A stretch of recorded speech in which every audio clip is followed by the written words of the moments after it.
ज्यादा नमक खाएंगे तो जायका मौत का चखेंगे। ज्यादा नमक हाई ब्लड प्रेशर, अमराज दिल और फालिज की बुनियादी वजह है। धनिया, पुदीना और तुलसी के पत्ते नमक का मुतबादिल हो सकते हैं। कराची में आजकल सूरज आग बरसा रहा है, लेकिन सब्र करें, रमजान से पहले बादल भी बरसेंगे। महकमा मौसमियात ने खबर दे दी, 17 से 19 मार्च तक बारिश का इम्कान।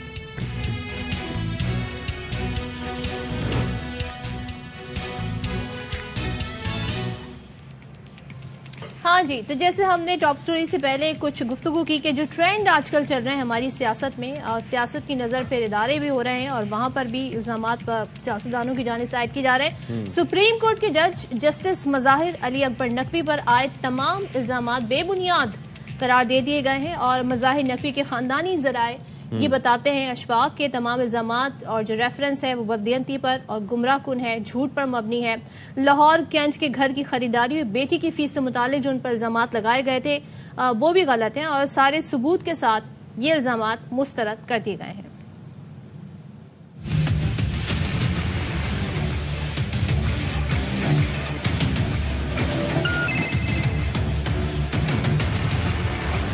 सुप्रीम कोर्ट के जज जस्टिस मज़ाहिर अली नकवी के खिलाफ रेफरेंस बदनीयती, गुमराहकुन और झूठ पर मबनी है। खानदानी जराए ने बताया है जस्टिस मज़ाहिर अली नकवी की ऑडियो कट पेस्ट के तरीके से बनाई गई।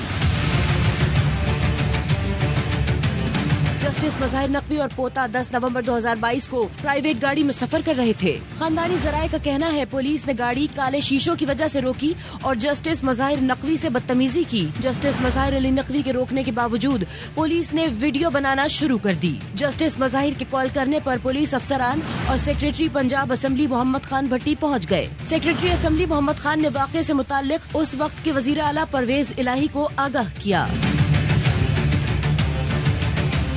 जस्टिस मज़ाहिर अली नकवी के खानदानी जराए का कहना है सेक्रेटरी असेंबली मोहम्मद खान ने जाए वकू से परवेज इलाही से अपने फोन पर बात कराई। परवेज इलाही ने मोहम्मद खान के फोन पर बात करते हुए जस्टिस मज़ाहिर नकवी से मुआजरत की।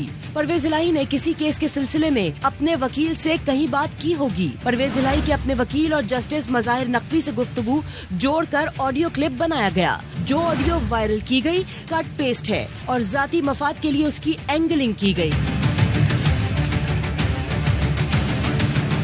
खानदानी जराए का ये भी कहना है कि जस्टिस मज़ाहिर अली नकवी जिस बेंच में है उसमें सीनियर जज भी मौजूद है। बेंच बनाना और केस लगाना चीफ जस्टिस का इख्तियार है, जस्टिस मज़ाहिर नकवी का नहीं। खानदानी जराए के मुताबिक वकील मियां दाऊद ने बेटी की फीस के इल्जाम लगाए जो सरासर गलत है। जस्टिस मज़ाहिर नकवी बरतानिया में ज़ेर तालीम बेटी के अखराजात खुद उठा रहे हैं। 6 सितम्बर 2022 को 23,80,000 से जायद की रकम सिटी यूनिवर्सिटी ऑफ लंदन को बजरिया Habib bank Lahore mall road branch transfer की गई। 27 दिसंबर 2022 को 26 लाख से जायद रकम यूनिवर्सिटी को इसी बैंक ब्रांच के जरिए भेजी गई। जस्टिस मज़ाहिर अली नकवी ने तनख्वाह के अकाउंट से फीस अदा की। स्टेट बैंक की बाकायदा इजाजत भी ली गई जिसकी रसीदें भी मौजूद है।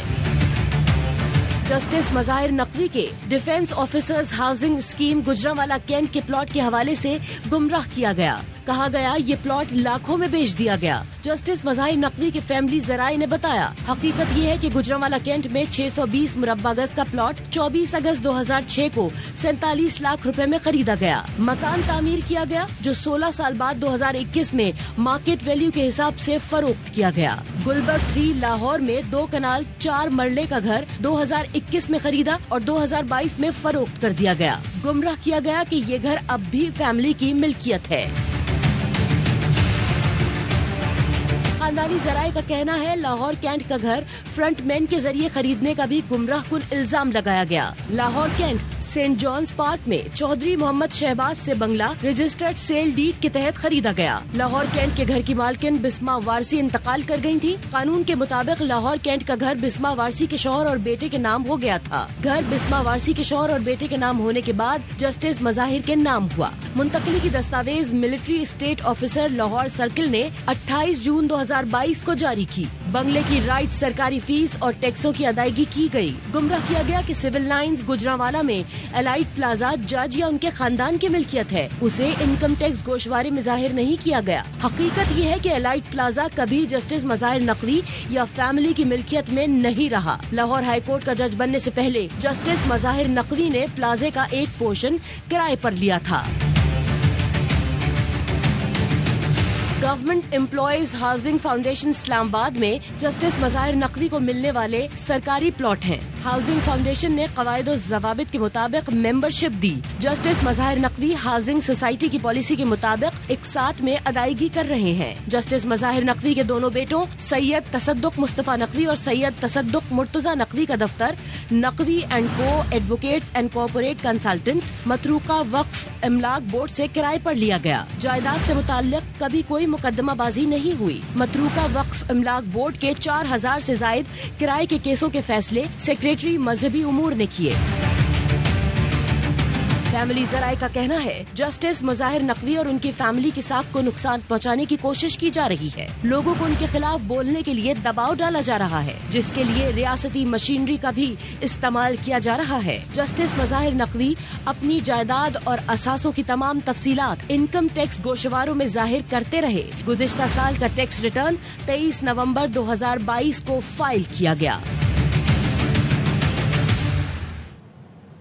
चलें जी, तो आपने देख लिया, मुफस्सिल रिपोर्ट थी तो काफ़ी सारी चीज़ें इसमें से क्लियर हो गई होंगी। बिल्कुल। अच्छा जी, अब हम बात कर रहे हैं क्योंकि मार्च का महीना है। अब मार्च के महीने में कराची वालों की हद तक तो हम ये कह सकते हैं जनाब कि उन्हें लग रहा है कि वो जून जुलाई में पहुंच गए हैं और जैसी गर्मी पड़ती है वैसी गर्मी। लोग ये कोशिश करते हैं सर्दियों के बाद अशफाक के थोड़ा खींच लेना और टाइम खींच लें ताकि एसी न चलाना पड़े, क्योंकि बिल फिर बड़े बड़े आएंगे। लेकिन अब क्या करें, रात को नींद नहीं आती। इसके अंदर नींद न आने की कई वजूहात हो सकती हैं। गर्मी भी हो सकती है।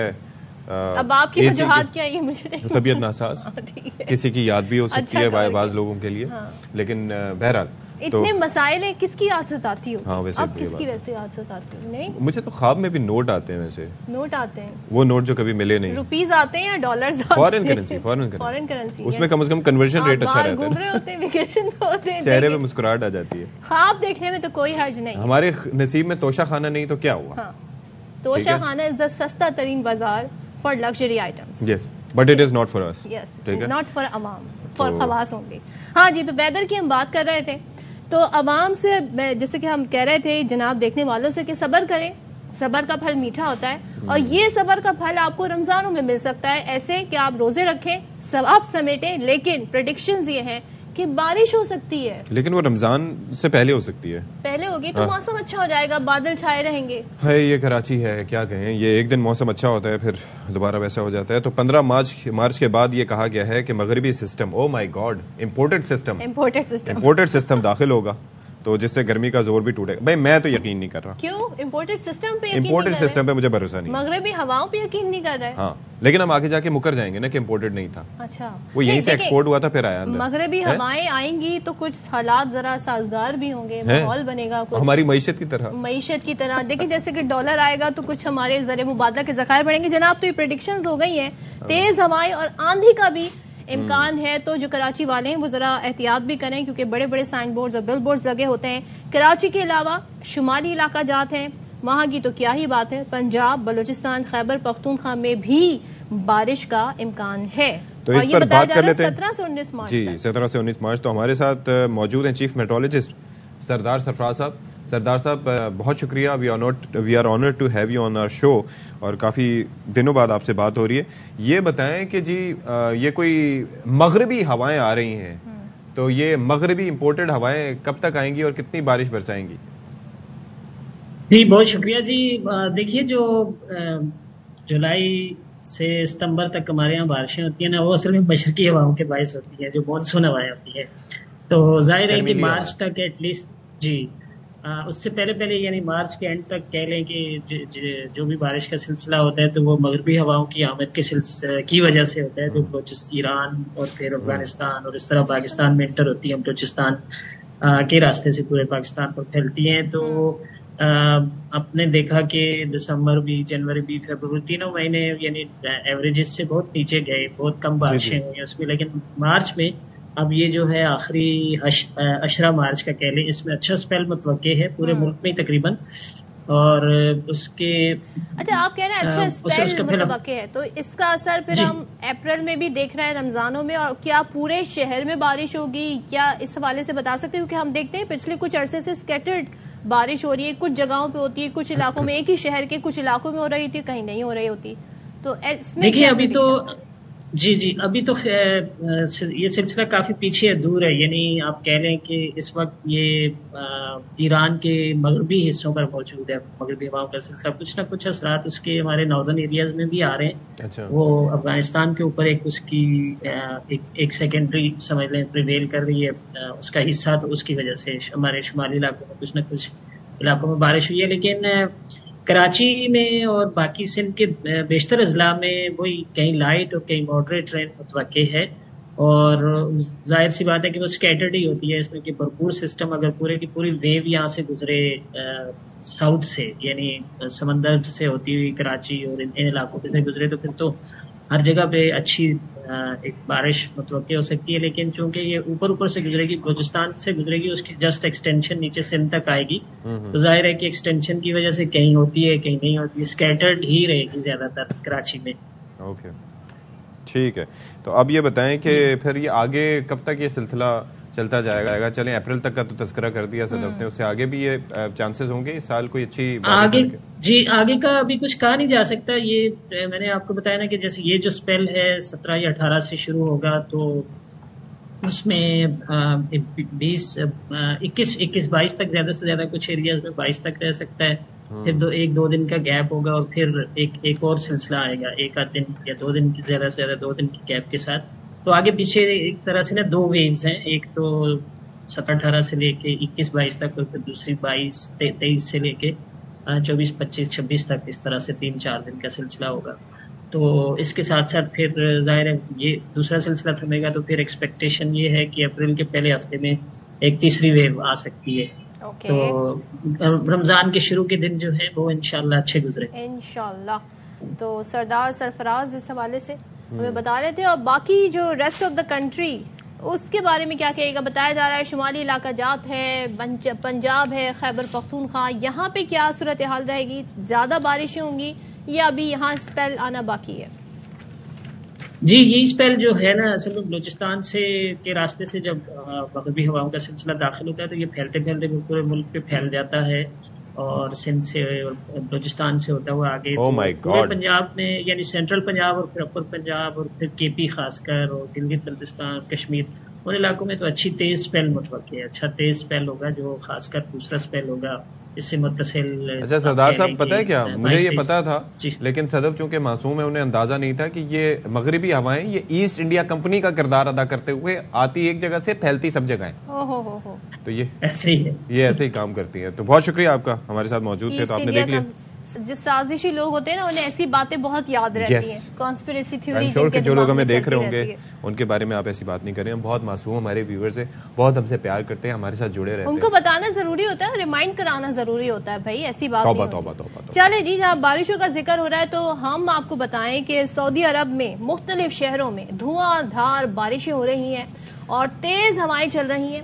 कई इलाके ऐसे बताए जा रहे हैं कि जहां पर घंटों बारिश हुई है, 3 दिन तक बादल बरसेंगे, ये भी बताया जा रहा है वहां के चीफ जो मेट्रोलॉजिस्ट हैं उनकी जानिब से। और आइंदा चंद रोज बाद भी तूफानी बारिश होगी। मनाजिर वैसे आप देख लें, कुछ दिखाई नहीं दे रहा, और यहाँ पर ये बारिश का मंजर है। इतनी ज्यादा धुआंधार बारिश आपने देखी है, मैंने तो यहाँ नहीं देखी। अल्लाह रहम करे, कराची जैसे शहर में तो ऐसी बारिश होनी भी नहीं चाहिए, क्योंकि बारिश जो अल्लाह पाक की रहमत है वो हमारे लिए जहमत बन जाती है, क्योंकि हमारा इंफ्रास्ट्रक्चर जो है वो इस तरह की बारिश को किसी भी तरीके से उसको झेल नहीं सकता। सड़कें पहले ही बेहाल हैं, और यहाँ पर जो आप ब्रिजेस की हालत देख रहे हैं, ट्रांसपोर्ट पर जो सड़कों पर होता है, उसके बाद ये बड़ा मुश्किल हो जाता है। लेकिन सऊदी अरब में ये मनाजिर हैं जहाँ पर मुख्तलिफ शहरों में बारिश का सिलसिला जारी है। जी, यहाँ पर एक खबर अहम तरीन आप तक पहुँचा रहे हैं, वो ये है कि सिंध हाई कोर्ट की जानिब से बड़ा फैसला किया गया है। PSL 8 के नशरियाती हुकूक ARY के पास हैं। अदालत ने फैसला दिया है जियो सुपर को PSL के मैचेस दिखाने का हक नहीं, ये अदालत ने अपने फैसले में वाज़ेह कर दिया है। और सिंध हाई कोर्ट ने ARY की दरख्वास्त मंजूर कर ली है, जबकि जियो सुपर की दरख्वास्त निपटा दी है। सिंध हाई कोर्ट ने PTV की दरख्वास्त मुस्तरद कर दी और 10 स्पोर्ट्स को जरूरत हो तो पेमरा से रुजू करे, ये अदालत ने बता दिया है। तो जो वकील हैं आबिद जुबैरी, उनकी जानिब से क्या कहा गया है सूरत हाल पर, ये देख लेते हैं। अल्हम्दुलिल्लाह हमारी इंजंक्शन एप्लीकेशन थी कि PTV, PCB, जियो सुपर को ये राइट्स नहीं दे सकता और हमारे हुकूक ख़त्म नहीं कर सकता। वो एग्रीमेंट जो हुआ था जिसके तहत हमें PSL 7, PSL 8 के हुकूक मिले थे दिखाने के 8A स्पोर्ट्स पे और 10 स्पोर्ट्स पे। तो कोर्ट ने आज हमारा इंजंक्शन जो था उसे कंफर्म कर दिया और PTV का जो इंजंक्शन एप्लीकेशन थी उनके सूट में वो डिसमिस कर दी और हमें फर्दर ARY से कहा है कि हम लोग कोई जियो सुपर के खिलाफ कोई बात नहीं करेंगे इसके अंदर, इस केस में। और बाकी उन्होंने कहा है 10 स्पोर्ट्स पे अगर उनको ज़रूरत है तो वो पेमरा से रुजू करें, वहाँ से अगर कोई किसी परमिशन की ज़रूरत है वो लें, जो पेमरा अकॉर्डिंग टू लॉ और ट्रांसपेरेंट मैनर, फेयर मैनर में सुन के उनको ग्रांट करेगी। तो ये सारी चीज़ें आज हुई हैं, लग फल से हमारा हो गया, तो ये PSL जियो सुपर पे नहीं दिखाया जा सकता। ये सिंध हाई कोर्ट का बड़ा फैसला है। PSL 8 के नशर के ARY के पास है, अदालत की जानिब से फैसला आ गया है। साथ ही अदालत ने जियो सुपर की दरखास्त निपटा दी। सिंध हाई कोर्ट ने ARY की दरखास्त मंजूर कर ली। सिंध हाई कोर्ट ने PTV की दरखास्त मुस्तरद कर दी और 10 स्पोर्ट्स को जरूरत हो तो पेमरा से रुजू करे, ये अदालत की जानिब से कहा गया है। तो बहरहाल ये PSL के नशरियाती हुकूक का मामला था और इस मामले पर यानी कि PSL 8 की बात हो रही है तो इसके नशरियाती हुकूक यानी कि मैचेस दिखाने के हुकूक ARY के पास थे।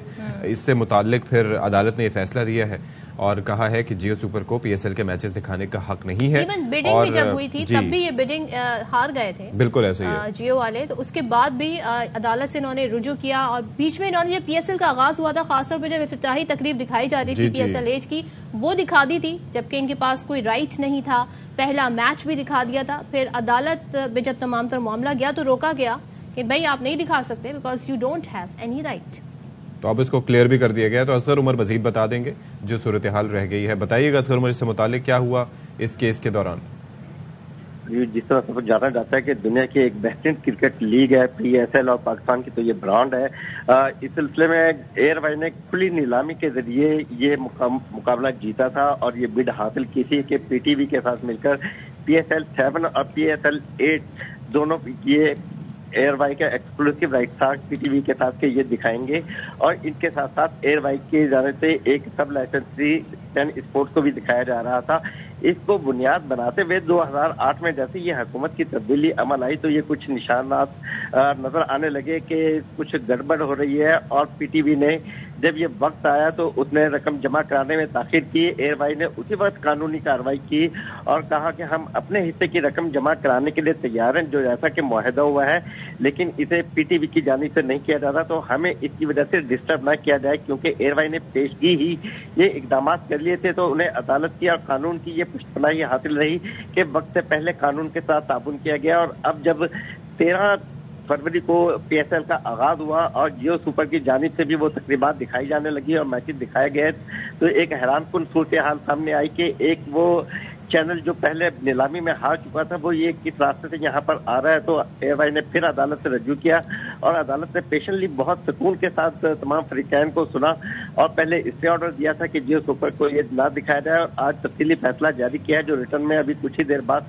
जारी भी हो जाएगा, जिसमें वजूहात भी बताई जाएंगी कि किस वजह से ये जियो सुपर का राइट नहीं है और ARY का हक है, क्योंकि सबसे ज्यादा पहले खुली नीलामी में यह हासिल किया और ये आज अदालत ने वाज़ेह तौर पर कर दिया है कि ये सिर्फ एक्सक्लूसिव राइट जो है ये ARY का है। किसी और चैनल को जरूरत हो तो वो कैमरा से या किसी अदालत से रजू करे, लेकिन ARY ही का ये राइट है कि पाकिस्तान में ये इसको यहाँ पर दिखाया जाएगा। PSL के नशरियाती हकूक सिर्फ कानूनी तौर पर PTV और ARY को हासिल है। जी ठीक है जी, बहुत शुक्रिया आपका, आपने तफसीलात से हमें आगाह किया। तो यहाँ पर जनाब असगर हमें आगाह कर रहे थे तमाम तरह सूरत हाल से। अब तहरीरी फैसला आएगा तो वो भी आपको बता देंगे, लेकिन उसमें टाइम लगेगा। ब्रेक लेते हैं जनाब, ब्रेक के बाद वापस आएंगे तो सुबह सवेरे बहुत सारी खबरें आपके साथ शेयर करेंगे।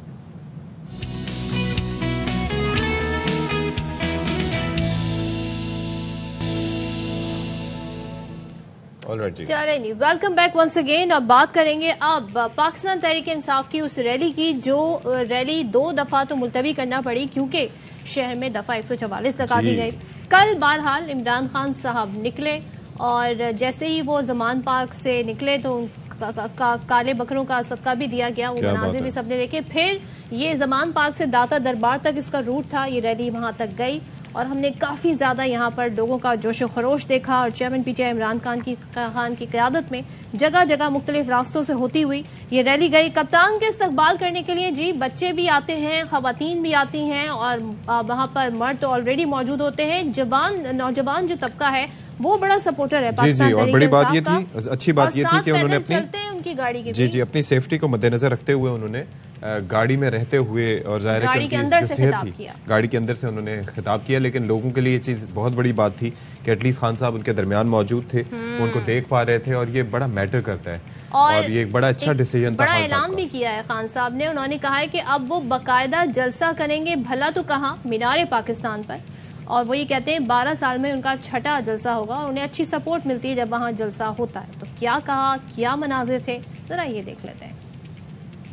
अगली इतवार को दोपहर के 2 बजे हम मीनार पाकिस्तान में जलसा करेंगे। सारी कौम को दिखाना चाहता हूं कि आज कौम कैसे मेरे जिहाद, हकीकी आजादी की जिहाद के साथ खड़े हैं और मेरे लाहौर के लोग कैसे मेरे साथ खड़े हैं। मैं आपसे बात करूंगा कि हमने कैसे अपने मुल्क को इस दलदल से निकालना है जो ये चोर और डाकू इंपोर्टेड हुकूमत बैरूनी साजिश के तहत हमारे ऊपर मुसल्लत हुए हैं। सारी कौम को मिलके इस जद्दोजहद में शामिल होना पड़ेगा। ये मेरी जाती जंग नहीं है,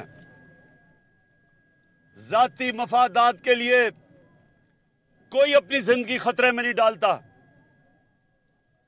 सबको पता है कि जब भी मैं जमान पार्क से निकलता हूं मेरी जिंदगी खतरे में है। हमारा मुल्क आज तबाही के किनारे पे खड़ा है और सबको मैं दावत देता हूं कि हमारे साथ इस जिहाद में शिरकत करें। यह हकीकी आजादी की जंग है। हकीकी आजादी हकीकी जमहूरियत से आती है।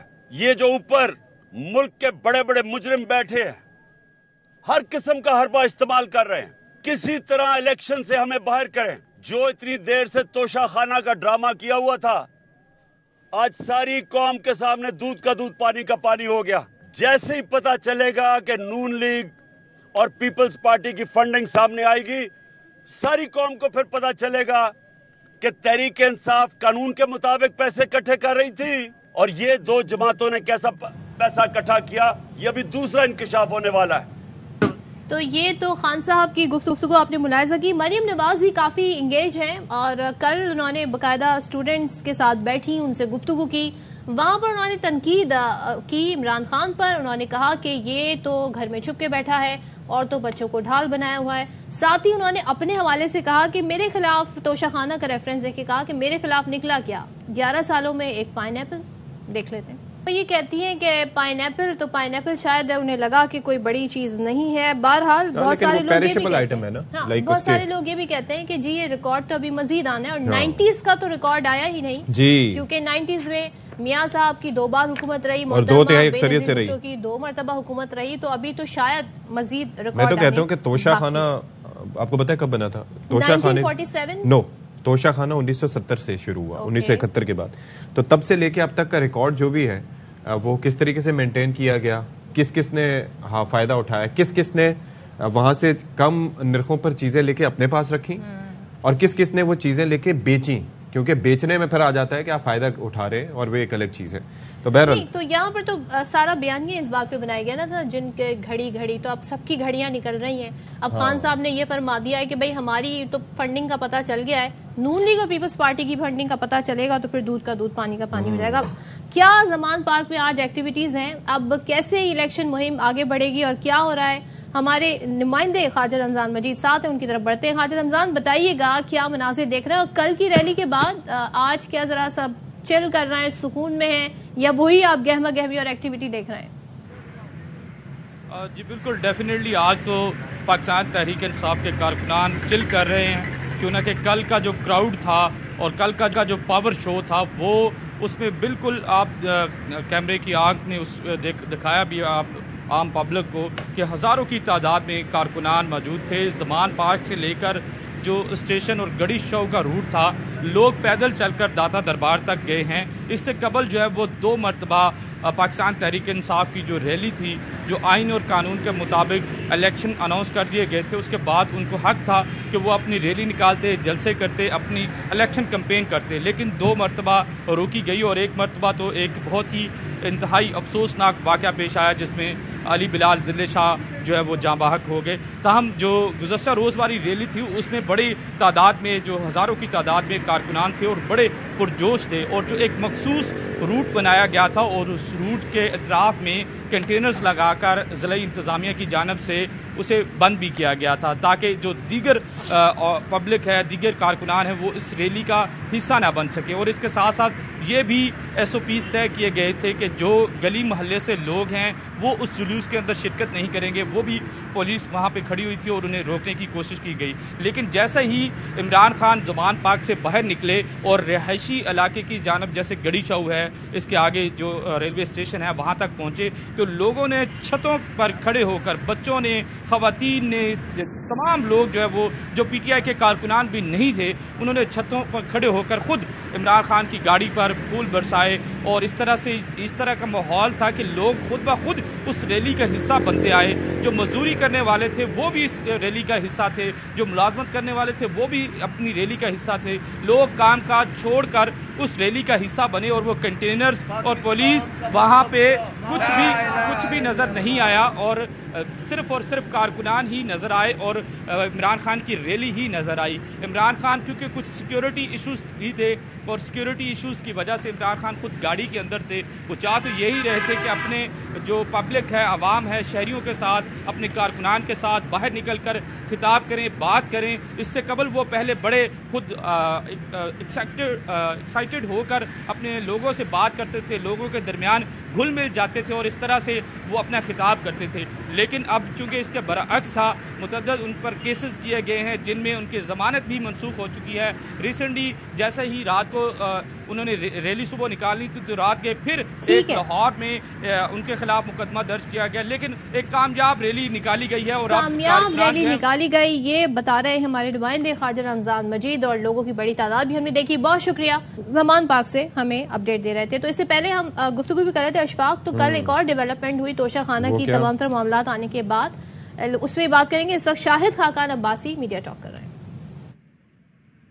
जो ओहदेदार हैं, जो ओहदा रखते हैं, सदर का हो, वज़ीर-ए-आज़म का हो, वजीर हो, जो भी है, जो ब्यूरोक्रेट्स हैं, जो अस्करी लोग हैं, जो जज हैं, उनको जब भी कोई तोहफा बैरून मुल्क से आता है, ये पाकिस्तानी शहरी का तोहफा नहीं होता, अगर बैरून मुल्क से कोई तोहफा मिलता है, जो भी उसकी मालियत हो,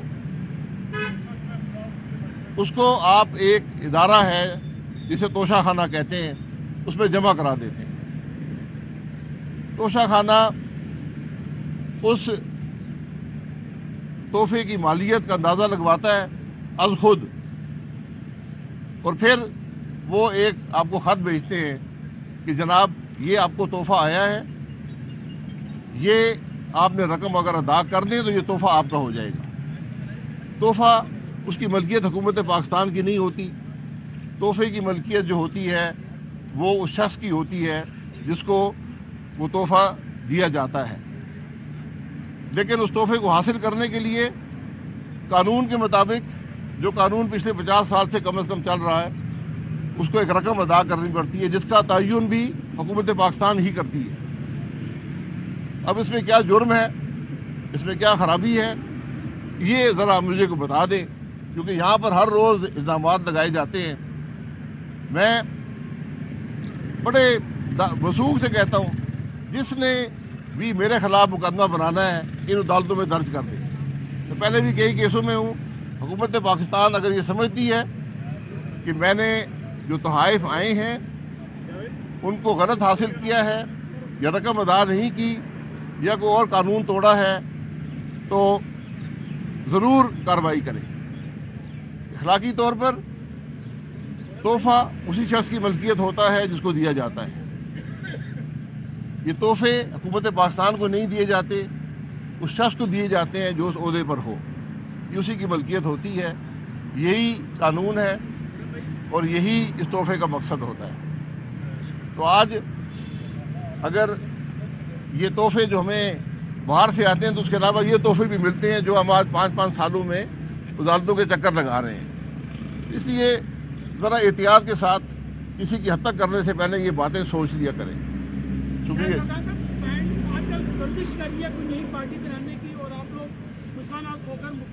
हमारी कोई कोशिश नई पार्टी बनाने की नहीं है। अल्हम्दुलिल्लाह पाकिस्तान पार्टियों में खुद कफील है, 140 पार्टियां मौजूद हैं। Thank you sir. तो जनाब शाहिद खाकान अब्बासी गुफ्तगू कर रहे थे और वो ये कह रहे हैं, इन अदर वर्ड्स, मेरा तोहफा मेरी मर्जी, कि जो तोहफे दिए जाते हैं वो मिल्कियत होते हैं जिसको दिए जाते हैं। तो यहाँ पर एक छोटा सा ब्रेक लेते हैं, ब्रेक के बाद वापस आते हैं तो मजीद बात करेंगे।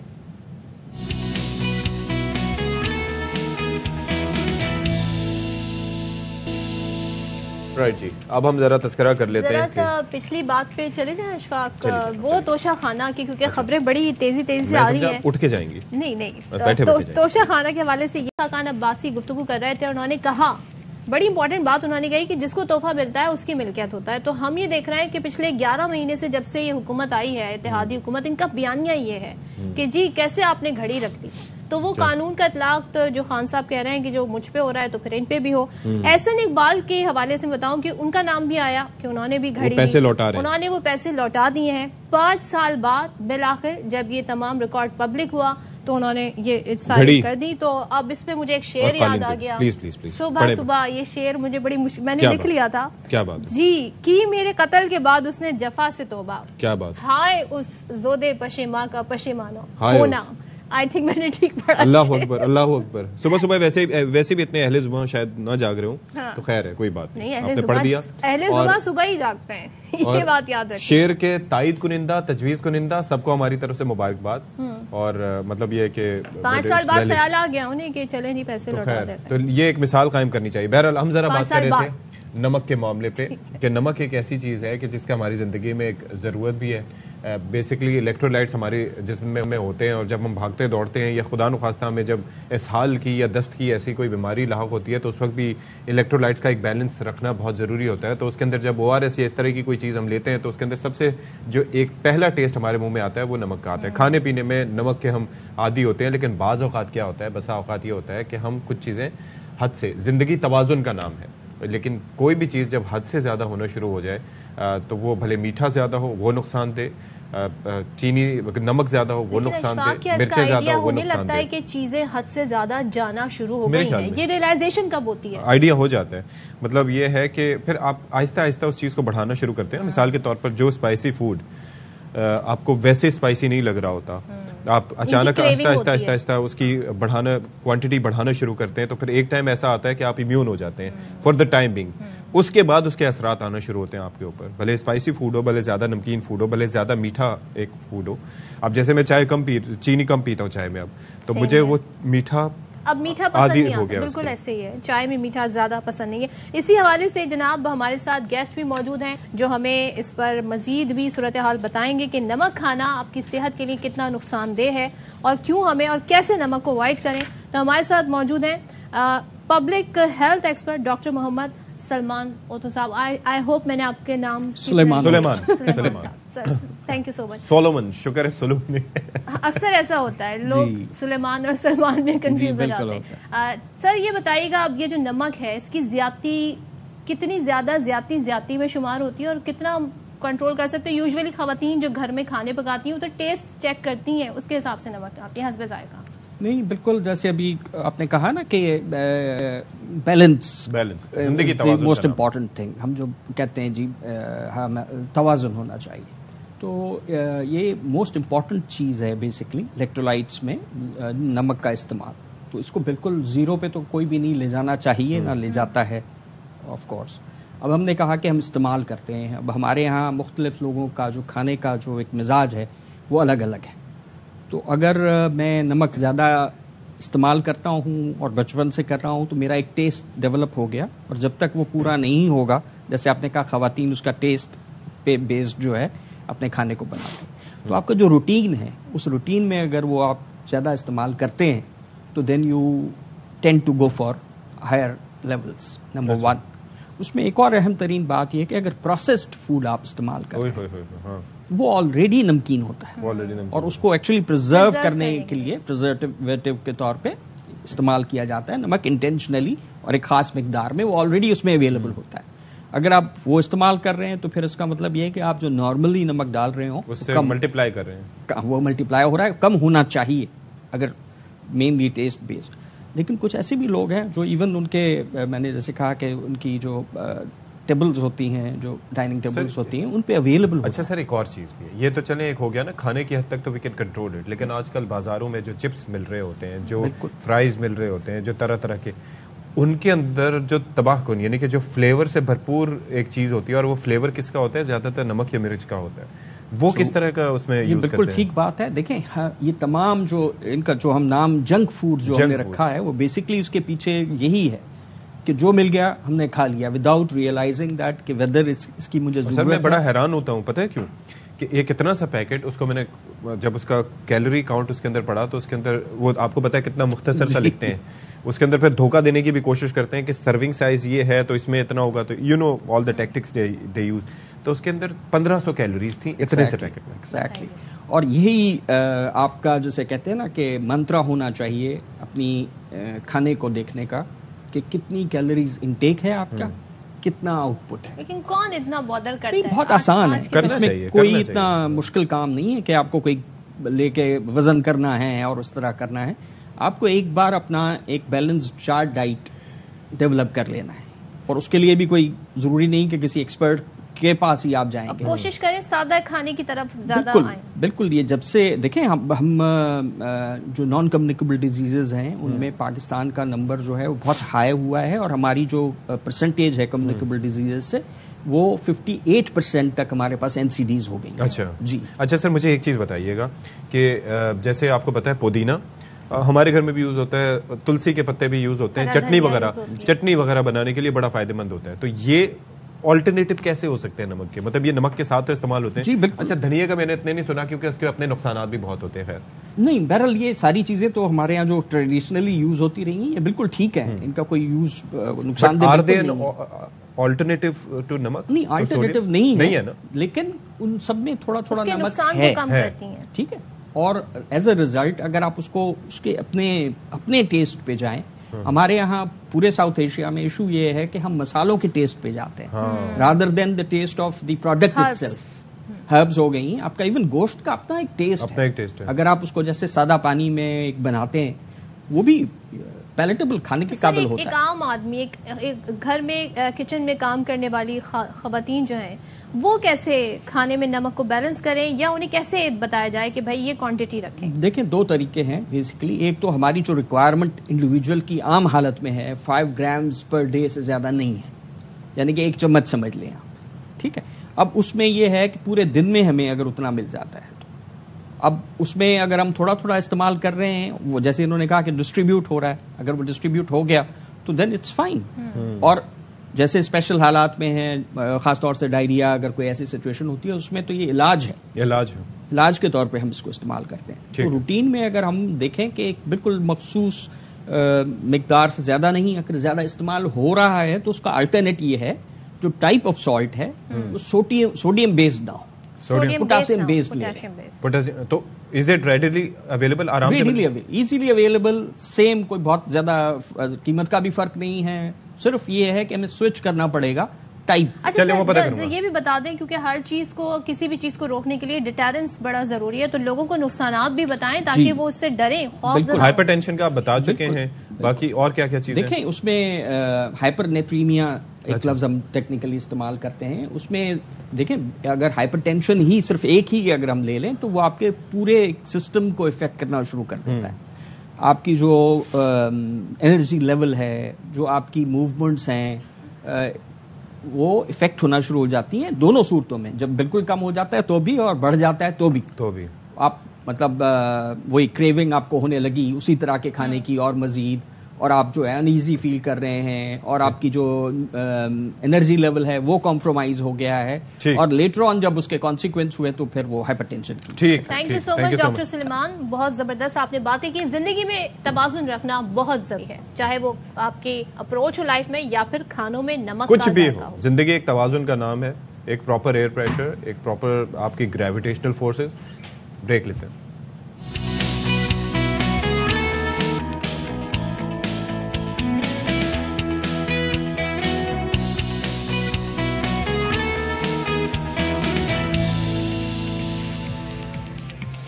जी जनाब, एक बार फिर से आपका खैर मकदम है।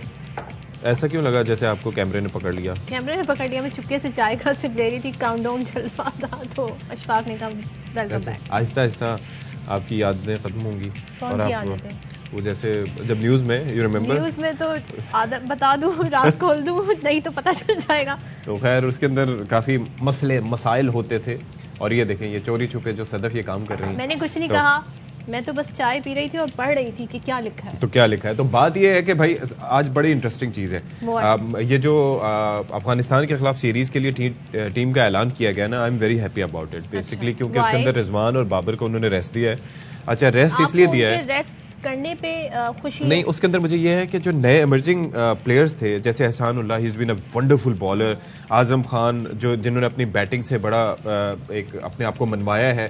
हालांकि उनको आपको याद है कि एक टाइम पे कहा जाता था कि पर्ची पर्ची, और बाप चूंकि लेजेंडरी क्रिकेटर है तो इसलिए प्रमोट किया जा रहा है, लेकिन उन्होंने पीएसएल में अपने आप को प्रूव किया। साइम अयूब को देख लें, he is been performing so well. तो इस तरह के लोगों को, मतलब यंगस्टर्स को चांस दिया जा रहा है। लेकिन मेरा एक पॉइंट है, मेरा पॉइंट ये है कि आपने अब तक, क्योंकि आप सर पे खड़ा है आपके वर्ल्ड कप, अब तक आपकी जो टीम कॉम्बिनेशन था वो इतना जबरदस्त हो जाना चाहिए था। ये जो रद्दो बदल हो रहा है लास्ट मोमेंट तक, इससे आई डोंट थिंक सो कि वो एक जो एक जेलिन होती है टीम वो यहाँ पर। लेकिन मेरी एक बात सुने, उससे क्या नुकसान क्या है? वैसे भी आप मैचेस यहाँ पर पाकिस्तान में अपनी सीरीज आप किस किस से नहीं हारे, इस सारी मजी हुई टीम से आप वर्ल्ड कप में आप जिम्बाब्वे से हार गए थे। एक टीम बनाने में, लेकिन उस टीम से अगर परफॉर्म कर रही हो ना, वो यही टीम लेके जाएंगे तो फिर उसके बाद आप कहेंगे कि स्ट्राइक रेट नहीं हो रहा। शुरू से ही होना चाहिए था ना। कोई नुक्ता आगाज कुछ ना कुछ तो होगा। हम हमेशा लेट करते हैं। चलें जी, तो फिर इस पे हमेशा देर कर देता हूँ। तो मैं ये कह रहा हूँ कि जो हमारे यंग टैलेंट है, मिसाल के तौर पर अगर बाबर और रिजवान को लेके जाते तो फिर हमारे जो यंग टैलेंट है उसको, तो आप मुझे एक बात बताएं, अफगानिस्तान लेके जा रहे हैं तो कैसे चांस मिलेगा साइम को या किसी और प्लेयर को कि वो ओपन कर सकें? That's fair. तो फिर ये है कि चलो, आई होप कि इट वर्क्स आउट वेल और शादाब की क़यादत में टीम अच्छा परफॉर्म करे। और एहसान मतलब he is been a brilliant bowler, PSL में he perform really well. I hope it does well. इस पर मजीद भी बात करेंगे, पहले टॉप स्टोरीज।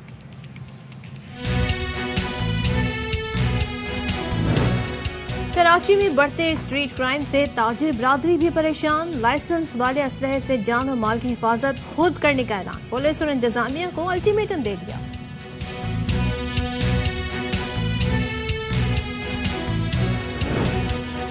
कराची के इलाके डीएचए में ताजिर के दफ्तर में बुजुर्ग मुलाजिम ने डकैती की कोशिश नाकाम बना दी।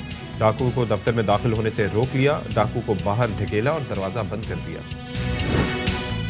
और अफगानिस्तान के खिलाफ T20 सीरीज के लिए 15 रुकनी स्क्वाड का ऐलान, शादाब खान क़यादत करेंगे। बाबर आजम, मोहम्मद रिजवान, फखर जमान और शाहीन शाह अफरीदी को आराम देने का फैसला। चेयरमैन पीसीबी नजम सेठी कहते हैं नौजवान खिलाड़ियों को आजमा रहे हैं।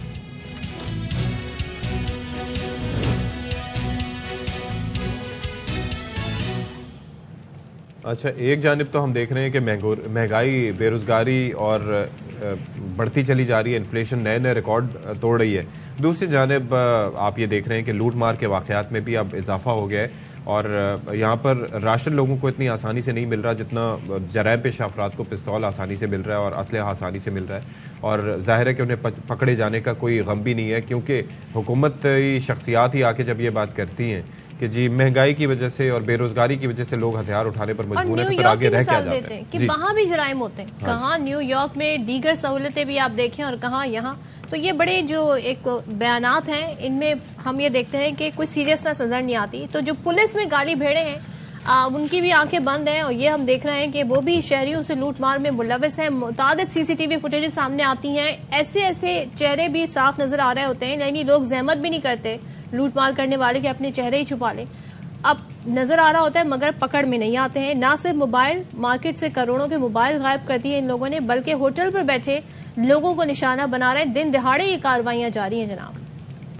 अच्छा जी, यहाँ पर एक खबर आप तक पहुंचाएं, वो भी जराइम पेशा अफराद की कार्रवाई से मुतालिक है कि कराची की जो टिम्बर मार्केट है वहां पर एक ही मुसल्लह गिरोह की जानिब से तीसरी वारदात की गई है।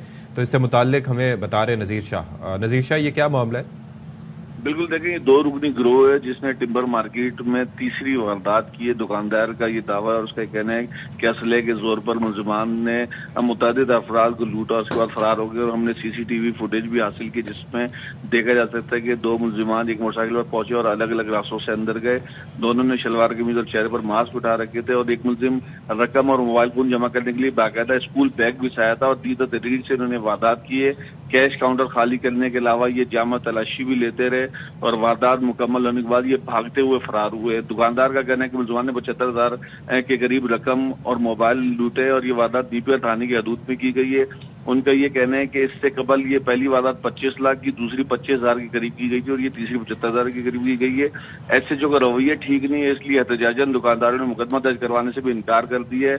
उनका कहना है कि पुलिस को बाकायदा कम्युनिटी मोबाइल भी दी गई है गश्त करने के लिए, लेकिन वो नफरी नहीं देती जिसकी वजह से वारदातें होती हैं। जी ठीक है, नजीर हमें बता रहे हैं कि नफरी नहीं मिलती है, इस वजह से वारदातें होती हैं। बहरहाल कहीं पर हम ये भी देखते हैं कि कभी कोई डकैत किसी शहरियों के हत्थे चढ़ जाता है, शहरियों के हत्थे, तो फिर वो उसकी दुर्गत बनाते हैं और ये तमाम तर मामलात ऐसे हैं जिसके बाद हम देखते हैं कि लोग कानून को अपने हाथों में लेते हैं। लेकिन कहीं पर ऐसे वाकयात भी होते हैं कि बहुत सारे लोग बहादुरी से मुकाबला करते हुए अपने आप को भी बचाते हैं और जो रकम लूटने आते हैं उनसे भी। तो ऐसे ही कराची के इलाके DH में एक बुजुर्ग शहरी हैं, उन्होंने बहादुरी का मुजाहरा करते हुए नोटों से भरा थैला बचा लिया और इसकी CCTV फुटेज सामने आ गई। तो हमें मालूम हुआ कि ये देखें आप मनाजिर कि वो मजामत कर रहे हैं जबकि हाथ में उसके पिस्टल है, मगर फिर भी वो पता नहीं, जाहिर है लोगों की जमा पूंजी होती है और किस मेहनत से इन्होंने पैसे जमा किए होंगे, किसके लिए होंगे और यकीनन खौफ के आलम में। और आप ये देख लें कि ही वाज एक्टिव और उसको भी खौफ था कि पीछे से कोई आ ना जाए। हाँ।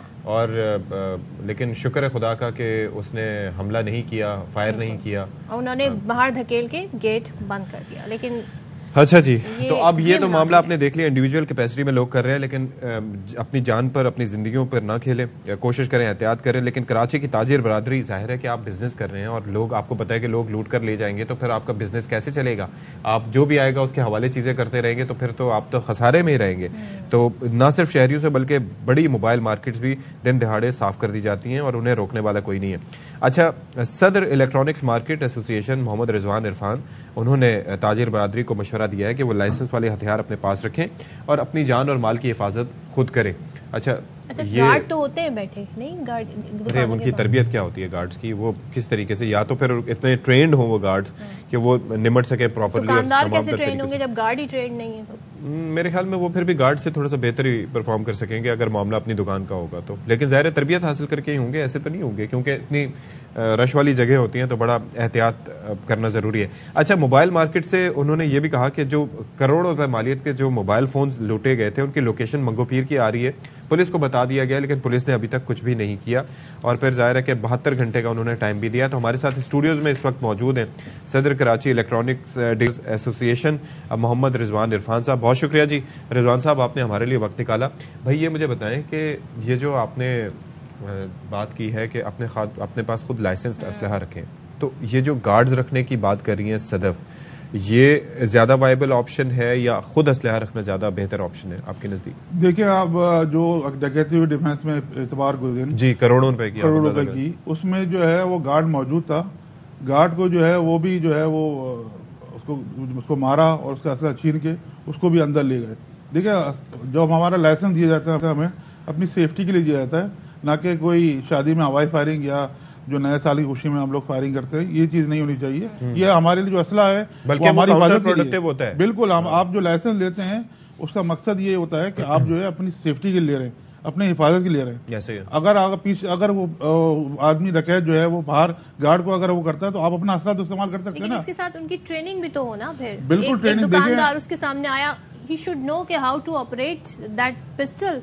वो तो बिल्कुल ऑपरेट करेंगे। देखें, जब आदमी लेता है असला तो वो चलाना भी सीखेगा, बिल्कुल वो सीखता है, ऐसी बात नहीं है। जब भी जो है वो असला लेता है वो, ऐसी बात मैं आपको बताता हूँ। और रिजवान साहब, दूसरी एक और चीज ये भी है कि मिसाल के तौर पर अब जैसे वो क्लिफ्टन वाला जो डिफेंस वाला जो वाकया पेश आया उसमें हुआ ये कि जो भी वो पहले से ताड़ के रखते हैं कि बैंक के गार्ड्स हों उनको देख के रखते हैं कि सबसे पहले इसी को काबू करना है, क्योंकि उन्हें पता है कि इसके पास मुमकिन तौर पर या मुबैना तौर पर असलहा होगा। कहीं तो गार्ड्स भी शामिल होते हैं, वो तो बेचारे। देखिए आपने बताया ना अभी जो बड़े साहब ने एक बहादुरी का मुजाहरा किया, तो वो डकैत था, डकैत भी जो है उसने असला था चलाया नहीं। जब दूसरे के पास असला होगा तो वो भी तो उनको भी जान के खतरा होता है ना अपना डकैत को। जब वो भी अपनी जान खतरा होगा तो जब दूसरे के पास भी जो असला होगा तो वो जो है वो डरेगा, वो भी डरेगा। तो अभी जो है डर का सिलसिला है जो लोगों को डरा के जो है ये छीना जाता है सिलसिला। मेटल डिटेक्टर के लिए भी नस्ब किए जाते हैं बड़े आलात और इक्विपमेंट, तो वो कुछ हेल्प आउट कर सकते हैं दुकानों के? देखिए दुकानों में नहीं लग सकते, ये शॉपिंग मॉल में तो लग सकते हैं, लेकिन मेटल डिटेक्टर काफी महंगे होते हैं तो वो दुकानों में लग सकते हैं। और दूसरा एक चीज ये है कि कराची में जिन मॉल्स में जहां पर सदर में इलेक्ट्रॉनिक्स मार्केट है वहां पर चलो अंदर चले गए तो वो सेफ्टी है कि गार्ड्स भी खड़े हैं और फिर वहां से निकल के, लेकिन जिस तरह की इलेक्ट्रॉनिक मार्केट है सदर की, वहां पर तो ये मुमकिन नहीं है ना, क्योंकि 10 एग्जिट्स हैं वहां से, 10 एंट्री पॉइंट्स है, 10 एग्जिट है, तो ये वहां पर हो सकता है? नहीं हो नहीं सकता, और ना ही आप किसी को चेक कर सकते हैं। सिर्फ मॉल में हो सकता है, ये दुकानों में नहीं हो सकता। दुकानें खुली होती हैं, बड़ी तादाद में होती है, मॉल के अंदर जो है उसको सेफ्टी कर सकते हैं, बाकी इसमें जो है हम नहीं कर सकते। इरफान साहब ये बताइएगा, जाहिर है मोबाइल मार्केट से जिस तरीके से मोबाइल गायब किए जा रहे हैं, अब ये किसी की नॉलेज में ऐसी बात नहीं है कि नहीं हो, ये खबरें बहुत आम हो गई हैं, तो यहाँ पर पुलिस की नफरी होती है इन इलाकों में खासतौर पे सिक्योरिटी देने के लिए? कहाँ होती है पुलिस जब ये तमाम तर वारदातें? पुलिस होती है VIP प्रोटोकॉल में, VIP सिक्योरिटी में, PSL में, पोलियो में, यही हमें बताया जाता है। ये आपको बकायदा ये वजूहात बताई बिल्कुल बताई जाती है। मैं आपको बताऊं ना, ये जो नफरी है ये कराची पुलिस की मुख्तलिफ थानों की वहां जा रही है।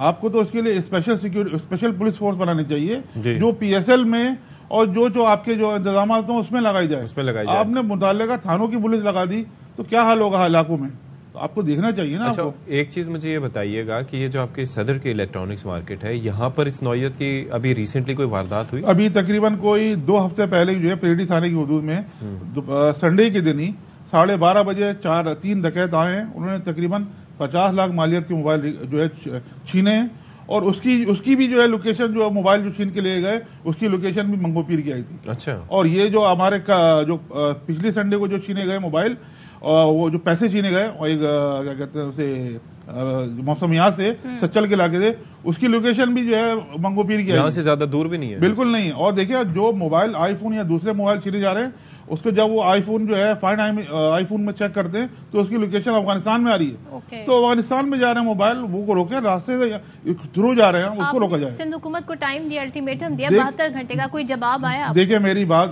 IG साहब से भी हुई, एडिशनल IG कराची साहब भी हुई, और DIG साउथ, SSP साउथ और SSP ईस्ट सबसे मेरी बात हुई है। सब ने कहा कि हम इस पे जो है कार्रवाई करेंगे, इसीलिए हमने उनको 72 घंटे का टाइम दिया ताकि वो हमारे दुकानदारों को नुकसान पूरा करें। आप जब बात करते हैं तो आपने उनसे सवाल नहीं पूछा कि भाई एक टाइम अब से 2-3 साल पहले तक तो ये सिलसिला खत्म हो गया था, वारदातें नहीं, असलहा कहाँ से आ रहा है, ये लोग कहाँ से ट्रेन होके आ रहे हैं, ये पूछा नहीं आपने? बिल्कुल मैंने पूछा, ये तो पुलिस का काम है। देखें कहाँ से जो लोग आते हैं और अफगानिस्तान जा रहा है सामान, तो किस तरह आ रहा है और जा रहा है किस तरह, ये तो पुलिस का काम है, मुतल्लिका इदारों का काम है उनको रोका जाए।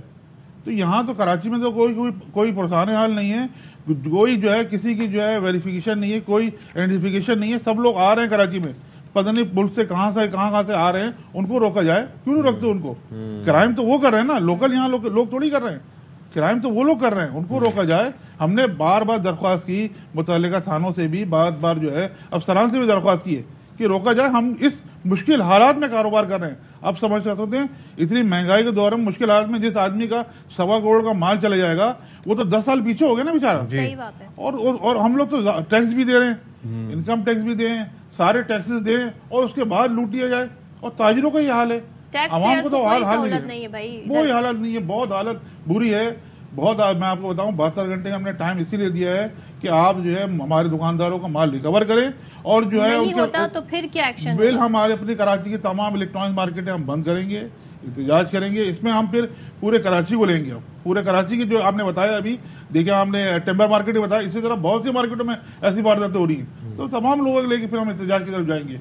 वरना फिर जो है हमारा जो है इसके अलावा कोई गुजारा नहीं होगा। वरना हम अपना कानूनी हिस्सा इस्तेमाल करेंगे और लेके सकते हैं। हमारे पास ये राइट है, हमें कानून इजाजत देता है कि अपना कानूनी असला आप साथ रखें और उसको जब आपकी जरूरत पड़े तो उसको इस्तेमाल करें। अच्छा, जब आपने ये कहा कि हमने हथियार खुद रखने हैं, फिर उस पर क्या मौक़िफ़ है उनका कि ठीक है? देखिए इख्तियार, देखिए हमारा उन्होंने एक ऑर्डर निकाला था पहले 144 का, असला लेके चलने पे पाबंदी लगाई थी उन्होंने। असला लेके चलने पे पाबंदी नहीं है, उसको शो करने पे पाबंदी है। शो करने आपने लाइसेंस जो है अपना असला अपना साथ रखें, छुपा के रखें आप, या अपनी गाड़ी में रखें या अपने घर पे रखें ना, या ऑफिस में रखें, आप उसको दिखाएं नहीं, लेकिन आप अपना असला लाइसेंस असला साथ लेके चल भी सकते हैं और उसको जो है कैरी भी कर सकते हैं। तो यहाँ पे ये कंफ्यूज हमें अप्रोच नजर आ रही है गवर्नमेंट की तरफ से कि एक तरफ तो वो डिमांड जो है उसे समझ नहीं रहे, दूसरी तरफ ये कह देते हैं जी असला लेके, लाइसेंस याफ्ता असला लेके ना निकले। जैसे कि इरफान साहब बता रहे हैं कि इसको असला जो है आप नुमाइश ना करें उसकी। तो बहुत शुक्रिया sir, thank you so much, आपने हमें इस हवाले से इन्फॉर्मेशन दिया। आई होप कि इसका कोई हल निकले और सीरियसली बैठ के सोचा जाए और अलग अलग फोर्स बनाई जाए। जैसे कि ये भी कह रहे थे कि प्रोटोकॉल पे पुलिस लगी होती है, PSL की सिक्योरिटी पे लगी होती है, एक ही पुलिस तमाम तर मुख्तलिफ इवेंट को कवर कर रही होती है। अच्छा जी, तो वो जराइम पे कैसे काबू पाएगी?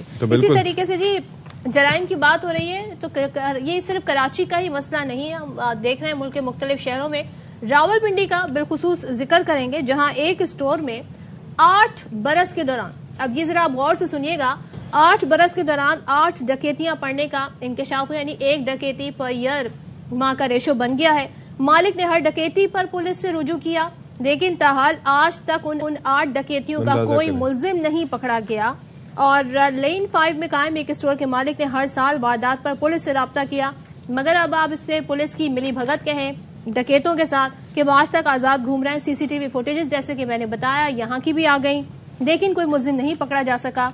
तो इसी हवाले से हम मजीद जानेंगे हमारे नुमाइंदे बाबर मलिक से। जी बाबर मलिक साहब, ये क्या हो रहा है मलिक साहब? 8 साल से मुसलसल वारदातें और सतीश साहब, आपका रावलपिंडी चूंकि दारुल हुकूमत इस्लामाबाद का जुड़वा शहर है, न सिर्फ इस्लामाबाद का जुड़वा शहर है बल्कि पूरे पाकिस्तान में अहम तरीन शहर है। इस शहर के साथ पंजाब पुलिस के हुकाम या दीदा दानिस्ता ऐसा कर रहे हैं कि यहाँ पे ट्रेनिंग सेंटर खोला गया है, UT SHOs लगा दिए गए थानों में। जो CPOs और SSP ऑपरेशन लेवल के ऑफिसर आते हैं, इनका भी इतना तजर्बा नहीं है, फिर ये जवाब पेश करते हैं हमारी फलां ड्यूटी है फलां ड्यूटी है। 8 वारदातों के हवाले से तो एक चीज़ सामने आई है जिसकी पुलिस तरदीद भी कर रही है, लेकिन ओवरऑल 3 रोज में तकरीबन 60 से 70 वारदातें, मोटरसाइकिल, कार चोरी, डकैती, स्नैचिंग। अब से कुछ देर कबल जब मैं बीपर करवाने के लिए खड़ा हूं तो थाना दमियाल से इतलात आई है कि जोड़ियां का जो इलाका है वहां पे बावर्दी जो पुलिस एहलकार थे जाली वर्दियों में, उन्होंने 8 घरों में डकैती की वारदातें की हैं। अभी पुलिस वहां से तफ्तीश कर रही है। टेक्सला, वा कैंट और कैंट सर्कल और इसके साथ साथ सदर बैरूनी सर्कल, पटोहार सर्कल और अंदरूनी शहर, यहाँ पे चोरी, डकैती और राजधानी की इतनी वारदातें बढ़ चुकी हैं कि शहरी अदम तहफ़्फ़ुज़ का शिकार हैं। पुलिस सीनियर हुकाम की मीटिंग में जाते हैं तो बताते हैं जी लोगों के माशी हालात बहुत ख़राब हैं, ये है इसलिए ये वारदातें बढ़ रही हैं। ये जवाब नहीं। हर मामले पे RPO रावलपिंडी जो है वो आएंगे, वो नोटिस लेंगे तो उनको हिदायत जारी करेंगे कि रिकवरी करें, मुल्ज़मान गिरफ्तार करें, या IG पंजाब को यहाँ रावलपिंडी आकर बैठना पड़ेगा कि अहम तरीन शहर का ये हाल है कि गली मोहल्लों में डकैती, चोरी की वारदातें, कोई रिकवरी नहीं है। एक उन्होंने PR डिपार्टमेंट रखा हुआ है, उनके जरिए तस्दीक तरदीद की जाती है, कोई रिकवरी नहीं है। पुलिस का ये काम नहीं है कि वो मुख्तलिफ ड्यूटियाँ करे। अवाम की जानो माल की हिफाजत पुलिस की ऐन जिम्मेदारी है, अवलीन फर्ज है, लेकिन लगता यह है कि यहाँ रावलपिंडी अहम तरीन शहर को जो है पुलिस बाबर, ये जो खास स्टोर मालिक ने बताया कि 8 सालों में हर साल डकैती हुई, आज तक एक मुलजिम नहीं पकड़ा गया। आपने कहा कि पुलिस मुस्तरद कर रही है उनके इस स्टेटमेंट को, तो कुछ तो सबूत होगा, कोई CCTV फुटेज होंगी, किस बुनियाद पे वो ये कह रहे हैं पुलिस क्यों मुस्तरद कर रही है? ये वाकया क्या है? देखें, अगर पुलिस ये मुस्तरद करती है तो पुलिस इसकी तहकीकात तो कराए कि 8 साल में एक ही स्टोर पे डकैती की वारदातें होती हैं। इंश्योरेंस करवाई हुई है इसने कि हर साल ये खुद डकैती करवा देता है, इसको शौक चढ़ा हुआ है कि ये डाकुओं को दावत देता है कि आके मुझे लूट लें। ये खुद भी तहकीकात करके सूरत हाल सामने लाए ना।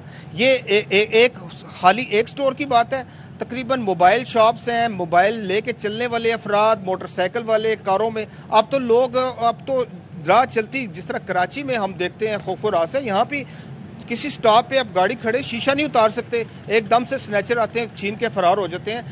मोबाइल फोन छीनने की इतनी वारदातें बढ़ी हैं कि पुलिस को ये जहमत नहीं हुई कि जो मोबाइल यहाँ पे ही ईमी नंबर चेंज करके उनको दोबारा सेल आउट किया जा रहा है, उसके ऊपर तो कोई एक्शन लें। कोई सिरे से कोई प्लानिंग लग ही नहीं रही है पुलिस की कि दारुल हुकूमत इस्लामाबाद का अहम तरीन शहर है, उसका ये हाल है कि गली मोहल्लों में वारदातें, ताजर बेईमान है, शहरी बेईमान है, स्टूडेंट बेईमान है, तो कौन इनको तोहफा देगा? आईजी को बैठाने यहाँ पे।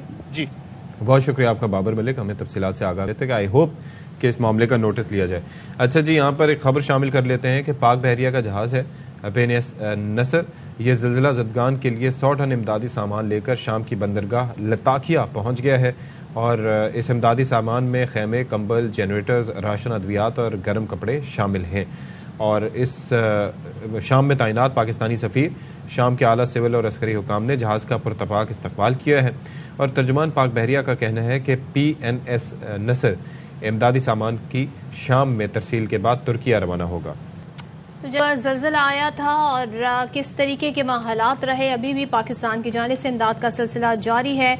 लईकुर रहमान हमारे साथ मौजूद हैं। लईक मजीद बताएंगे। लईक बताइएगा, क्या साथ में मजीद डिटेल्स हैं इमदादी सामान के हवाले से? पाकिस्तान की तरफ से, हुकूमत पाकिस्तान खसूस उनकी तरफ से ज़लज़ले के बाद जिस अंदाज में रिस्पांस दिया गया है, उसका न सिर्फ तुर्किया के अवाम ने बल्कि हुकूमत ने भी इसका एतराफ़ किया है।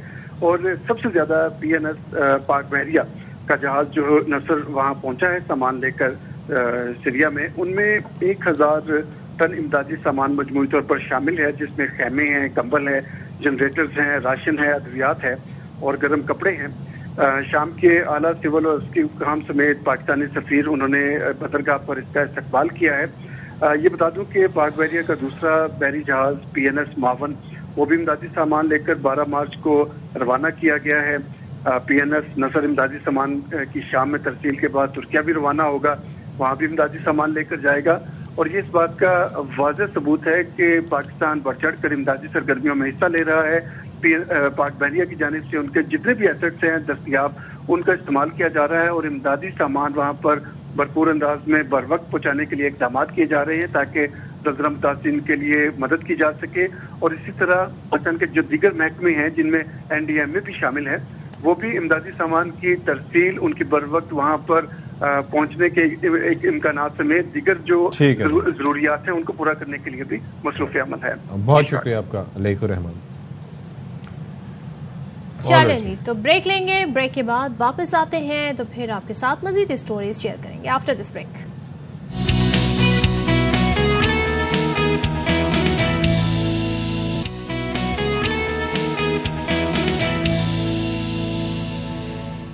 जनाब, वेलकम बैक वंस अगेन।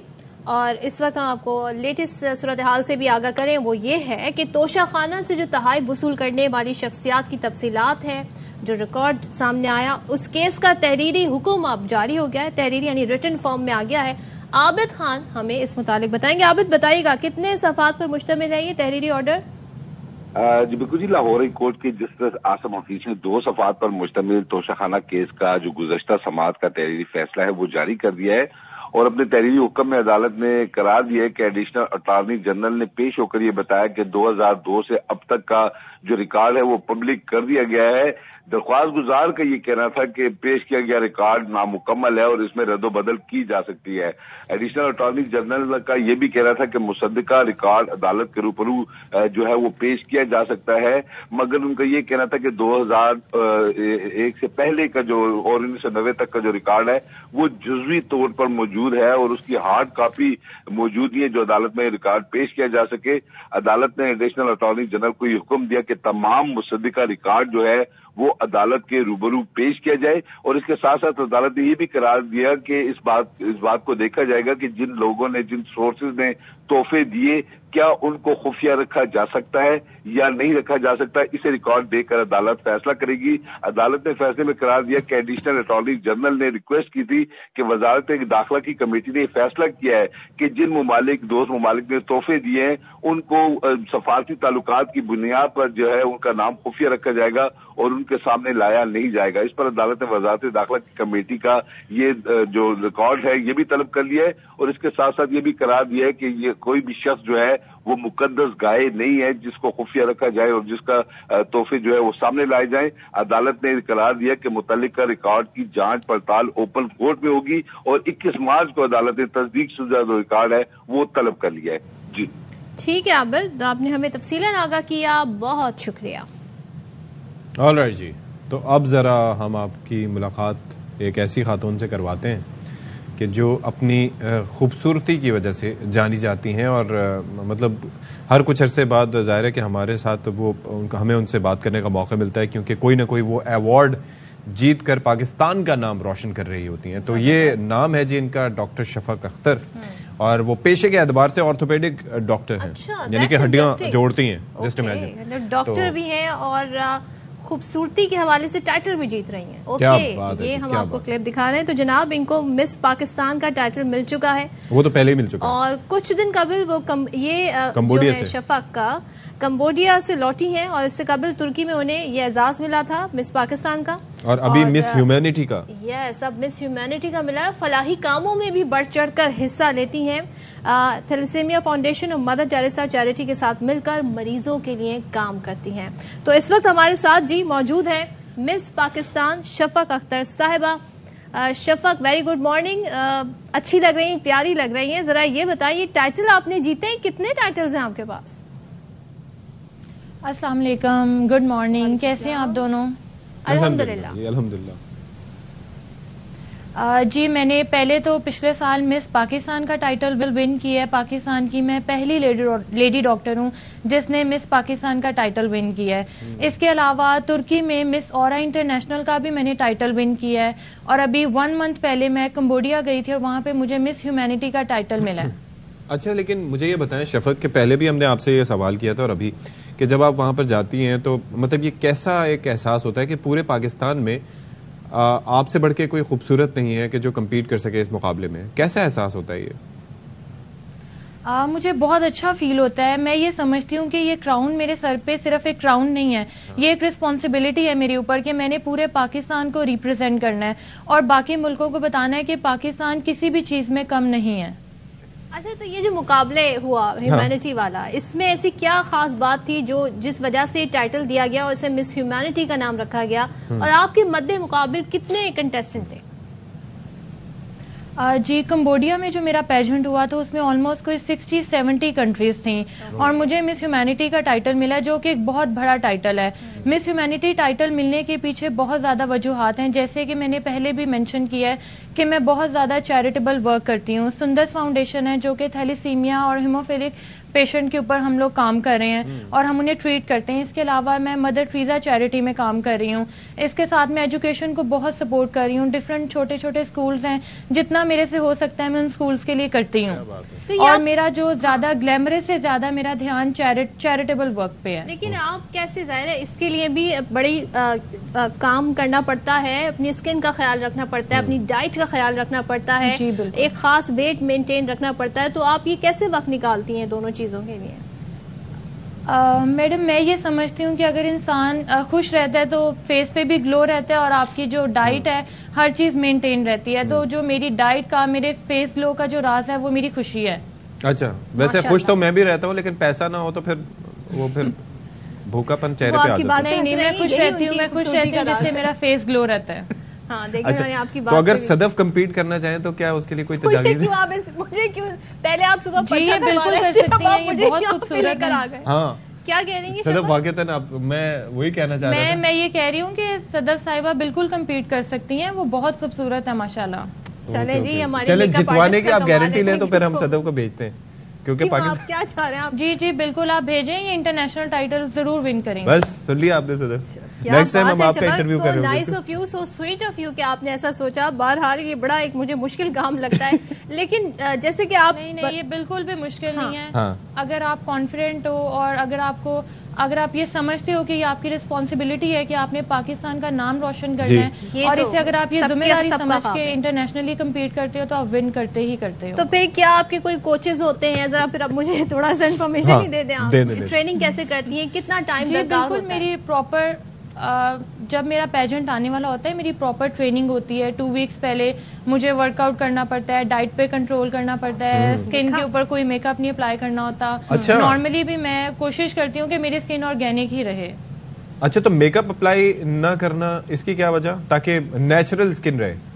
क्यों, ताकि स्किन नेचुरल रहे, क्योंकि जब हम compete करते हैं इंटरनेशनली पेजेंट्स पे जाते हैं तो वहाँ पे आपको बहुत ज्यादा मेकअप नहीं लगाना होता, वो आपकी मोस्टली हर चीज ऑर्गेनिक ही देखते हैं। तो ये कॉस्टली भी है। लाइक मैं जब देख रही थी आपके जो इवेंट है वहाँ पे आपने बड़े खूबसूरत गाउन्स पहने हुए हैं, तो वो तो काफी ज्यादा मुझे एक्सपेंसिव लग रहे हैं। तो ये कौन अरेंज करता है, इसके लिए कहाँ से पैसे आते हैं? जो मेरी नेशनल डायरेक्टर हैं सोनिया अहमद, जो कि कनाडा में होती हैं, वो ये सब चीजें मुझे अरेंज करके देती हैं। प्लस मुझे यहाँ पे काफी स्पॉन्सर्स भी मिल जाते हैं जो कि मेरे लिए ड्रेस बना देते हैं और मुझे काफी चीजें मुझे स्पॉन्सर करते हैं।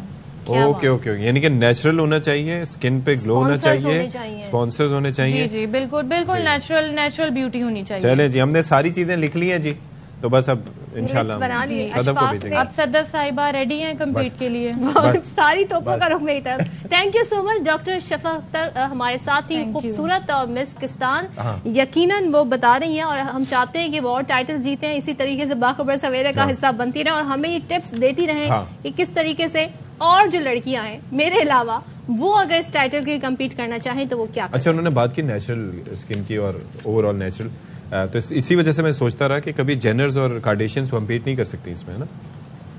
इस पे मैं कोई कमेंट नहीं करूंगी। वो कंपटीशन में ना हो लेकिन वो फिर भी खबरों में होंगी, फिर भी टॉप पर रहेंगी भाई। उनको तो स्पॉन्सर्स और रेटिंग्स और क्या क्या नहीं मिलते रहेंगे। चलें जी, अब आप आगे बढ़ लें। आगे बढ़ लेते हैं जी, अब आगे बढ़ने का वक्त हुआ चाहता है। तो 27 हमारा जो एक बड़ा एक कलीदी नंबर है जो कि मुल्क को आगे लेके जा सकता है। अच्छा जी, खबर ये है कि लो जी, खबर फिर मिस हो गई। एक तो ये मसला होता है कंप्यूटर देखे जो आगे पीछे हो जाता है ना, ये जरा सा कर्सर हमारा, तो इससे बड़े मसले होते हैं। तो पंजाब असेंबली के लिए कागजात नामजदगी जमा कराने का आज आखिरी दिन है और जांच पड़ताल कल से शुरू होगी। इलेक्शन कमीशन ने ऑनलाइन स्क्रूटनी सेल कायम कर दिया है और ख्वाजा नसीर साहब हमारे साथ मौजूद है, मजीद तफसीलात हमें देंगे। बताइएगा ख्वाजा साहब, क्या मामला है? इससे तो ऐसा लग रहा है इंतखाबात हो रहे हैं। कागजात नामजदगी जमा कराने का आखिरी रोज है और इस हवाले से पाकिस्तान तहरीके इंसाफ के जो रहनुमा है उन्होंने कागजात नामजदगी जमा करवाने का अमल शुरू कर दिया है। तहरीके कागजात नामजदगी पर जांच पड़ताल जो है ये कल से शुरू होगी, जिसके बाद जो एतराजात हैं उम्मीदवारों पर वो लगाए जाएंगे और एतराजात की रिमूवल के बाद हतमी तारीख जो है वो हतमी तारीख आएगी जिसमें कागजात नामजदगी वापस लेने की ऐलान किया जाएगा। जबकि इसके साथ ही 30 अप्रैल का शेड्यूल इलेक्शन जो है वो मुतवक्को है। इसके अलावा आज लाहौर में पाकिस्तान तहरीके इंसाफ के मरकजी रहनुमा जिनमें डॉक्टर यासमीन राशिद, मियां असलम इकबाल, मियां असलम इकबाल और दीगर रहनुमा जो है वो आज कागजात नामजदगी जमा करवाएंगे। जबकि अब तक PP 155 में पाकिस्तान तहरीके इंसाफ के जो मरकजी रहनुमा है और इमरान खान के फोकल पर्सन राय ताजिर बहादुरी हैं नासिर रहमान, उन्होंने अपने कागजात नामजदगी अभी जमा करवा दिए हैं। ठीक है जी, बहुत शुक्रिया आपका ख्वाजा नसीर साहब। एक ब्रेक के बाद आते हैं मुख्तसर से।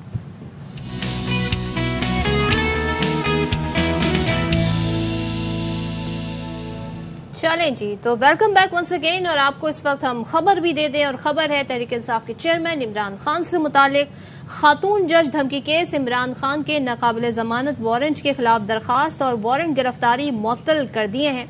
फारूक एजाज हमें मजीद डिटेल बताएंगे। फारूक, बताइएगा कब तक के लिए मुअत्तल किए गए? जी बिल्कुल, इमरान खान के गुज़श्ता रोज जज रेबा चौधरी को धमकी केस में राना मुजाहिद की अदालत से जो है नाकाबिले जमानत वारंट गिरफ्तारी जारी किए गए थे। आज इस हुक्मनामे को चैलेंज किया गया था एडिशनल सेशन जज फैजान हैदर गिलानी की अदालत में। वहां पर आज केस की समाअत हुई है और एडिशनल सेशन जज फैजान हैदर गिलानी ने समाअत के बाद जो इमरान खान के नाकाबिले जमानत वारंट गिरफ्तारी थे उनको मुअत्तल करते हुए 16 मार्च तक इमरान खान को गिरफ्तार न करने का हुक्म दे दिया है और फ्रीकैन को नोटिस जारी करते हुए 16 मार्च तक केस की समाअत भी मुलतवी कर दी गई है। केस की जब समाअत शुरू हुई तो इमरान खान के जो वकील हैं उनकी जानिब से अदालत को बताया गया कि इमरान खान से जो सिक्योरिटी है वो वापस ले ली गई है और सिक्योरिटी कंसर्न्स के बायस जो है वो इमरान खान अदालत में पेश नहीं हो सके थे। तो जज ने इस्तफसार किया कि क्या इमरान खान के पहले भी नाकाबिले जमानत वारंट जारी हुए थे या नहीं। तो जिस पर इमरान खान के वकील ने अदालत को यह बताया कि इस केस में इमरान खान के पहले वारंट जारी नहीं हुए थे। जज ने इस्तफसार किया कि क्या इमरान खान की सिक्योरिटी वापस लेने के हवाले से कोई खत भी आपके पास मौजूद है या नहीं। तो इमरान खान के वकील का यह कहना था कि वो खत अदालत को फराहम कर दिया जाएगा। अदालत ने वो खत भी जो है वो अदालती रिकॉर्ड का हिस्सा बनाने का हुक्म दिया है और इसके साथ ही साथ इमरान खान के नाकाबिले जमानत वारंट गिरफ्तारी को 16 मार्च तक मुअत्तल करते हुए फ्री कैन को नोटिस जारी किए हैं और 16 मार्च तक के लिए समाअत जो है वो मुलतवी कर दी गई है। ठीक है जी, 16 मार्च तक के लिए समाअत मुलतवी कर दी गई है। इमरान खान को तोशा खाना केस में भी तलब कर रखा था और इमरान खान की इलेक्शन मुहिम पहले ही शुरू हो चुकी है। जज साहब के रिमार्क से इमरान खान जुडिशल कॉम्प्लेक्स पेश हुए, कचहरी में भी पेश होंगे, दोबारा भी पेश हो सकते हैं, वकील की जानिब से कहा गया। तो अब इस वारंट गिरफ्तारी को मुअत्तल कर दिया गया है 16 मार्च तक के लिए। बहुत शुक्रिया फरूक। अच्छा जी, अब जरा तस्करा कर लेते हैं कि पीएसएल तो अपने अख्ताम की जानिब गामजन है और अब से कुछ दिन में फाइनल भी उसका हो जाएगा। 4 मैचेस रह गए। अच्छा, उसके बाद कौमी टीम अफगानिस्तान के साथ T20 सीरीज में 2-2 हाथ करेगी। अब यह है कि 15 रुकनी यंग स्क्वाड का ऐलान किया गया है। जिस तरह से हम पहले भी तस्करा कर चुके हैं कि बाबर आजम, मोहम्मद रिजवान, फखर जमान, शाहीन शाह अफरीदी और हारिस रऊफ को आराम दिया गया है, जबकि शादाब खान टीम की कमान संभालेंगे और यंगस्टर्स को, जो कि यंग स्टार्स हैं इस पीएसएल के, उनको मेहनत का सिला मिला है और उनको शामिल किया गया है। तो क्या मतलब शाहीन, बाबर ये यंगस्टर्स नहीं है? यंग स्टार्स मतलब जो इमर्जिंग टैलेंट है। हाँ, तो ये तो वैसे सारे यंग है, मतलब आप देख लें 18-18, 19-19 साल के, 22 साल के शाहीन भी हुई अशफाक, और वो ये कि शाहीन का नाम आ रहा था कि भाई उन्हें कैप्टन बना दिया जाएगा, मीनवाइल नायब कप्तान रहेंगे शादाब। लेकिन फिर क्या हुआ और क्यों, कैसे हालात बदले, उन्हें भी मालूम नहीं था कि शाहीन आफरीदी को, यानी शादाब को भी नहीं मालूम था कैप्टन बनाया जाएगा। उसके बाद पता चला कि शाहीन कैप्टन नहीं है, शादाब कैप्टन है, और बाकी जो 3 खिलाड़ी नाम बताए जा रहे हैं, रिजवान, बाबर और शाहीन, इनको रेस्ट दे दिया गया। और साथ में एक तस्वीर भी ट्वीट कर दी शाहीन शाह आफरीदी ने, ये आप तस्वीर देख सकते हैं, जिसमें वो खुद मौजूद है, बाबर मौजूद है और रिजवान, और उन तीनों को ही आराम का मशवरा दिया गया। तो इस तस्वीर से भी बहुत सारे लोग बहुत सारे मतलब अच्छा, तो फिर ये है कि क़यादत से पहले शादाब नायब कप्तान थे और उन्हें भी मालूम नहीं था कि शाहीन आफरीदी को कप्तान बनाया जा रहा है या रेस्ट दिया जा रहा है। अच्छा, फैसला कोई भी हो सकता है, लेकिन हैंडलिंग उसकी कैसे की गई है ये बड़ी इंटरेस्टिंग है। शादाब ने क्या कहा, हम सुनवा सकते हैं? आई थिंक हम आगे बढ़ते हैं।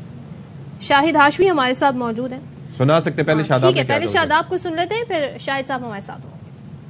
तो नुमाइंदा खुसूसी बराए खेल शाहिद हाशमी साहब हमारे साथ मौजूद हैं। शाहिद हाशमी साहब, जो नाम सामने आए हैं उसके अंदर आजम खान, फिर एहसान उल्लाह, फिर साइम, मुझे खुशी हुई पर्सनली कि उनको शामिल किया गया, लेकिन ओवरऑल जो तरीकेकार है वो आपको ठीक लगा?